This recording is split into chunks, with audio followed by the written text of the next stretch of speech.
AIMIM के प्रदेश अध्यक्ष अख्तरुल ईमान दरभंगा के बीजेपी, आरजेडी और जेडीयू पर जमकर बरसे और बोले कि सभी को हमारे सिद्धांत से खतरा है, इसलिए हमें दरकिनार कर राजनीति करते हैं। आज दरभंगा के लहरियासराय स्थित ऑडिटोरियम में एआईएमआईएम के प्रदेश अध्यक्ष अख्तरुल ईमान और युवा के प्रदेश अध्यक्ष सह राष्ट्रीय प्रवक्ता अधिवक्ता आदिल हुसैन आजाद पहुंचे, जहां उनका मिथिला की परंपरा के अनुसार स्वागत तो किया ही गया और साथ ही साथ मोहम्मद कलाम ने उन्हें चांदी का मुकुट पहनाया और साथ में एक तलवार भी भेंट किया। वहीं आपको बताते चले कि इस बार लोकसभा चुनाव में एआईएमआईएम मोहम्मद कलाम पर किस्मत आजमा सकती है। वहीं मोहम्मद कलाम का आरजेडी के प्रति दर्द छलका, कह दिए कि आज जब आरजेडी मेरी नहीं हुई तो किसकी होगी। अख्तरुल ईमान जमकर आरजेडी, बीजेपी, जेडीयू पर बोले और कहा कि यह लोग अपनी निजी स्वार्थ की चिंता करते हैं, जबकि एआईएमआईएम सबकी बराबरी की बात, न्याय की बात करता है। इसके बाद आदिल हुसैन आजाद भी जमकर बरसे और कहे कि जब सन ऑफ मल्ला की बात कर सकता है, कुशवाहा की बात कर सकता है, पासवान की बात कर सकता है, तो मैं मुसलमान की बात क्यों नहीं कर सकता। वहीं इस मौके पर कई लोगों ने एआईएमआईएम का दामन भी थामा और कहा कि पूरा ऑडिटोरियम खचाखच भरा रहा। इस पूरे कार्यक्रम की अध्यक्षता मोहम्मद कलाम कर रहे थे। आइए सुनिए क्या कुछ कह रहे हैं एआईएमआईएम के प्रदेश अध्यक्ष। और एमआईएम पूर्ण उम्मीद इसलिए है कि रेगिस्तान में अगर किसी को कोई चश्मा मिल जाए, है ना, वहाँ पर कोई चमन दिखे तो जो खुशी होगी, बाज को आगोश में औलाद हो जाए जो खुशी मिलती है, वही खुशी है एमआईएम को कि यहाँ पर जो मिथिला की बहादुरों की धरती है, वहाँ पर भी मिथिला की नाइंसाफ़ी के खिलाफ, गरीबों दलितों की नाइंसाफ़ी के खिलाफ, देश में बैठे हुए तानाशाह और बिहार में बैठे हुए नाइंसाफ़ हुकूमत के खिलाफ लोगों में एक बड़ी बेचैनी है। और इंसाफ की बात क्योंकि एमआईएम करती है, इसलिए इन तमाम तरह लोगों की उम्मीदें हमसे जुड़ी हैं, हम इनको साधुवाद देते हैं। सर, आपने दरभंगा से मिथिला के लाल को चुन लिया है, मोहम्मद कलाम को, जो एक फाड़फुरान नेता ही नहीं, ज़मीन पे काम करने वाला नेता है। इनसे कितनी उम्मीद है? ज़मीन पर काम करने वाले लोग ही एमआईएम में आते हैं और एमआईएम ऐसे ही लोगों को गले लगाती है, तो इसलिए समझिए कि वो कीमती हीरा था जिसको एमआईएम ने चुन लिया। सर, असदुद्दीन ओवैसी साहब चाहे स्ट्रीम मीडिया के स्टूडियो में हो, चाहे सड़कों में हो, चाहे सदन में हो, डेटा पे बात करते हैं और सरकार को घेरने की बात करते हैं और नाइंसाफियों की बात करते हैं, चाहे किसी के साथ हो।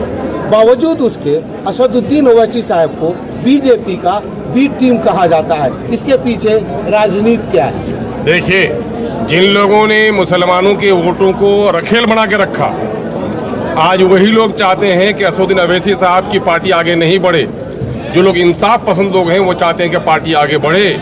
ये चाहते हैं कि मुसलमानों को कहाड़ बना के रखें, डोली पर बैठने नहीं दें, तो उनका ज़माना गया है। और ये बात कौन लोग करते हैं? जिन लोगों ने मुसलमानों का वोट लिया और मुसलमानों का शोषण किया। इसलिए हम कहते हैं कि प्रेस के माध्यम से भी कोई माई का लाल है तो साबित कर दे। गली कूचों में बोलने वालों की परवाह मत कीजिए। बुजुर्गों ने कहा, हाथी चले बाजार, कुत्ता भूखे हजार। जो नज़ारा अभी यहाँ ऑडिटोरियम में दिखा, चाहे वो दलित के लोग हों, चाहे बावन हो, भूमियार हो, मुसलमान हो, शेख हो, पठान हो, सबका जमघटा हुआ इस स्टेज पे। इससे आप इस यही तो एमआईएम का पैगाम, एमआईएम का मिथिला के इस संदेश को लेकर पूरे देश में जाएंगे आप? नहीं, हमारे यहाँ पहले से भी लोग जुड़े हुए हैं। मिथिला के लोगों का हम शुक्रगुजार हैं कि उसने उस चिराग की रोशनी को और बढ़ाया है। हम साधुवाद देते हैं जो विभिन्न जाति और समुदाय के लोग आए हैं। मैं इनको साधुवाद देता हूँ कि आओ सब मिल करके बिहार के अंदर में जो विषमता है, गरीबी और अमीरी में जो दूरी है, क्षेत्र के विकास में जो लोगों ने मनमानापन किया है, उसके खिलाफ मिलकर ही लड़ना पड़ेगा। ये देश एक कश्ती की तरह है। कश्ती का मल्लाह अगर बेईमान हो जाए, नशे में हो, तो उससे पतवार छीनना सबकी जिम्मेदारी है। आइए हम मिलकर के इस बिहार की विसंगति के खिलाफ लड़ने के लिए एक दूसरे के बाजू से बाजू मिलाएं। क्या एमआईएम पार्टी सीमांचल की तरह मिथिलांचल में भी आने वाले चुनावों में अपना स्टैंड? आपको पता नहीं है कि सीमांचल की तरह मिथिलांचल में नहीं, सीमांचल की तरह मिथिलांचल में भी हमारा कैंडिडेट खड़ा हुआ था और हमारा कैंडिडेट खड़ा हुआ था मगध में भी। हमारा कैंडिडेट हुआ था आंध्र प्रदेश में भी। ये और बात है कि मिथिला से लोग जीत के, ये सीमांचल से जीत के आए तो सीमांचल का आप नाम लेते हैं, वरना पूरे बिहार में हमने कल भी इलेक्शन लड़ा है, आने वाले दिन में भी इलेक्शन लड़ेंगे। पूरे बिहार में हमारे संगठन की मजबूत तैयारी हुई। जिस फायर ब्रांड नेता को आपने चुना है, क्या इनके कंधे पे भी लोकसभा चुनाव की जिम्मेवारी है? यकीनन है कि अंगारों से ही तो तब्दीली आती है, चिराग जलने ही से तो रोशनी आएगी। अंधेरों को दूर करने के लिए चिराग जलाना जरूरी है।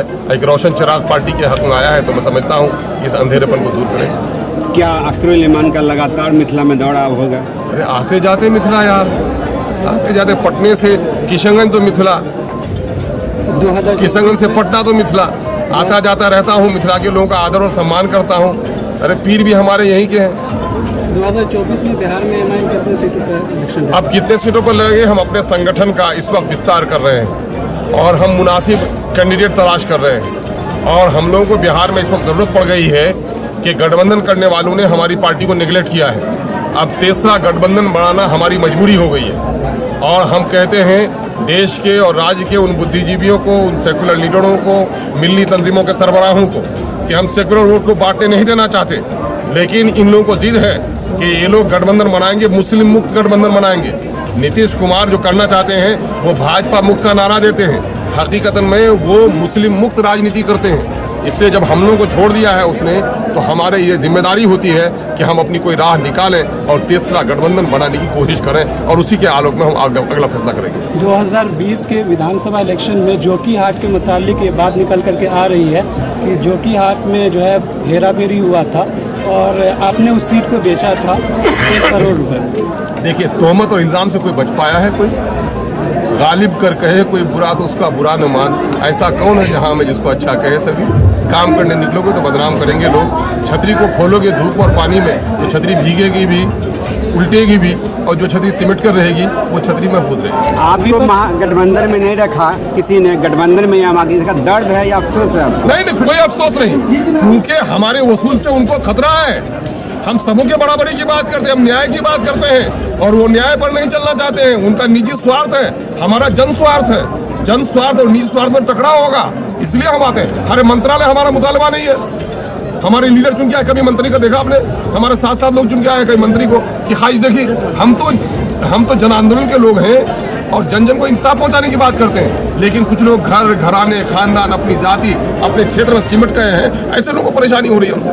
थर्ड फ्रंट की कोई तैयारी है सर? यकीनन, आपको तो कहा, अरे राहें निकालता है, हादसा ही राहों को जन्म देता है। और जब ये लोग नहीं किए हैं तो बहुत सारे सबूत से भी हम लोग की बात चल रही है। देखिएगा करीब आपके सामने में आएगी कोई तस्वीर। सर, सीमांचल में बहुत सारे मुद्दे हैं। मिथिला के साथ नाइंसाफी हुई है, और दरभंगा आज़ादी के वक्त जिस जगह पे था वो पटना से कहीं कम नहीं था, लेकिन आज इसका शोषण और दोहन हुआ है। इसलिए मिथिला के लोगों को उठ खड़ा होना चाहिए। मैं साधुवाद देता हूं उन लोगों को जो लोग मिथिला के लिए आंदोलन चला रहे हैं और नाइंसाफी के खिलाफ लड़ रहे हैं। प्रदेश महासचिव 20 साल का दोस्तों मैंने सफर किया, और उस पार्टी के लिए यहां हमारे साथ हमारे सैकड़ों साथी मौजूद है। चाहे वो लालू यादव जी का जन्मदिन हो, चाहे तेजस्वी यादव जी का जन्मदिन हो, यहाँ पे सैकड़ों साथी मौजूद है। सभी लोगों के साथ में अपना शरीर का खून देने का काम किया और ब्लड देने का काम किया। उसको के अंदर ऐसा हालात बना, जो लोग दरभंगा जिला का ही, हमारे पंचायत का ही, उस पंचायत का मैं मुखिया था, और वो उस पार्टी का जो सुप्रीमो है, उसका हनुमान कहलाने वाला ने मुझे पार्टी से निकालने का काम किया, जबकि मैं पार्टी के लिए ईमानदारी से 20 साल तक काम किया और कोई दाग नहीं लगा। दिन रात, सुबह शाम। बिहार का मुख्यमंत्री तेजस्वी यादव कैसे हो, ये मैं दोस्तों काम किया, लेकिन चलिए कोई बात नहीं। मैं पटना अपने प्रदेश अध्यक्ष जनाब अख्तरुल इमान साहब से मुलाकात करने के लिए गए, और मैं मुलाकात किया। मैं बोला कि आपको मैं दरभंगा में बड़ा प्रोग्राम कराऊंगा और मैं सदस्यता लूंगा। मैं शुक्रिया अदा करता हूं, शुक्रगुजार हूं अख्तरुल इमान साहब का। उन्होंने 5 मिनट का वक्त नहीं दिया, उन्होंने मुझे बताया कि कलाम साहब मैं आपको जानता हूं, आप आज ही पार्टी का सदस्यता लीजिए और दरभंगा में आप ऐतिहासिक प्रोग्राम करके आपको मैं लेकर जाने का काम करूंगा। मैं बहुत बहुत धन्यवाद देता हूं अपने नेता को। दोस्तों, बताता हूं, आज जो लोग एमआईएम पार्टी को बोलता है कि भाजपा का बी टीम है, मैं उस पार्टी से पूछना चाहता हूं, चाहे वो राजद हो या जदयू है, राष्ट्रीय जनता दल 1990 में किस पार्टी का समर्थन लेकर के सरकार बिहार में बनाने का काम किया था? नीतीश कुमार जी 20 साल से भाजपा का समर्थन लेकर के सरकार में रहा, मुख्यमंत्री रहा है। और वाहिद लीडर बैरिस्टर असदुद्दीन ओवैसी साहब और अब्दुल रहमान साहब और आदिल हसन साहब सड़क पे, अब्दुल रहमान साहब सदन में और बैरिस्टर असदुद्दीन ओवैसी साहब संसद के सदन में गरीब, दलित, शोषित, पीड़ित, अकलियत, पिछड़ा वर्ग, अति पिछड़ा वर्ग और प्रगतिशील लोग, ये तमाम लोगों की लड़ाई सड़क से लेकर सदन तक लड़ने का काम करती है। वो पार्टी है एएमआईएम। दोस्तों, अभी हाल फिलहाल में ही बिहार जल रहा था, सासाराम, नवादा, नालंदा और सत्ता पक्ष का पार्टी जो है अवतार पार्टी मना रहे थे, लेकिन हमारे अध्यक्ष, प्रदेश अध्यक्ष मजबूती से अपने लोगों को बात कर रखने का काम किए। दोस्तों, पार्टी किसी एक जाति का नहीं होता है। यह पार्टी है, न जमात लेकर चलो, न जकात लेकर चलो, सारे जमाने को साथ लेकर चलो। आप पसीना बहाने का काम कीजिएगा तो एमआईएम पार्टी आपको खून देने का काम करेगा। मिलाकर चलने का काम करूंगा, चाहे आपको 12 बजे रात में मोहम्मद कलाम का खून का जरूरत होगा तो ये देने का काम करूंगा। दोस्तों, लेकिन आप लोग को आज ही संकल्प लेकर जाना है कि एमआईएम पार्टी को मिथिलांचल में जितने भी सेकुलर पार्टी है और भाजपा का भय दिखाकर वोट लेने वाला है, उसके मुंह पे तमाचा मारना है और प्रचार प्रसार करना है कि एमआईएम पार्टी ऐसी पार्टी है कि पहला पार्टी है बाबा भीमराव अंबेडकर जी का फोटो लगाने का काम करते हैं। ये गरीबों की पार्टी है, ये तमाम लोगों की पार्टी है। क्या अपर कास्ट में गरीब लोग नहीं है? हमारे हजारों दोस्त ब्राह्मण है, हजारों दोस्त भूमिहार है, हजारों दोस्त राजपूत है, लाखों दोस्त हमारे हिंदू हैं। सिर्फ एक जिला की मैं बात करता हूं और पूरे बिहार का बात करूंगा तो 10 लोग हिंदू हमारे दोस्त हैं और वो हमारे साथ कदम में कदम मिलाकर चलेंगे और वो हमारे साथ बैठकर भोजन करते हैं। इसका जीता जागता हुआ उदाहरण बृजमोहन झा बैठे हुए इस मंच पर, नचारी मंडल जी है, सत्यनारायण मंडल जी है। दोस्तों, हमारे यूथ प्रेसिडेंट का भाषण होना है, प्रदेश अध्यक्ष जी का भाषण होना है। एक और शायरी कह के मैं अपनी बात को समाप्त करूंगा। तख्त बदल दो, तख्त बदल दो, ताज बदल दो, तख्त बदल दो, ताज बदल दो, बिहार से मेहमानों का राज बदल दो।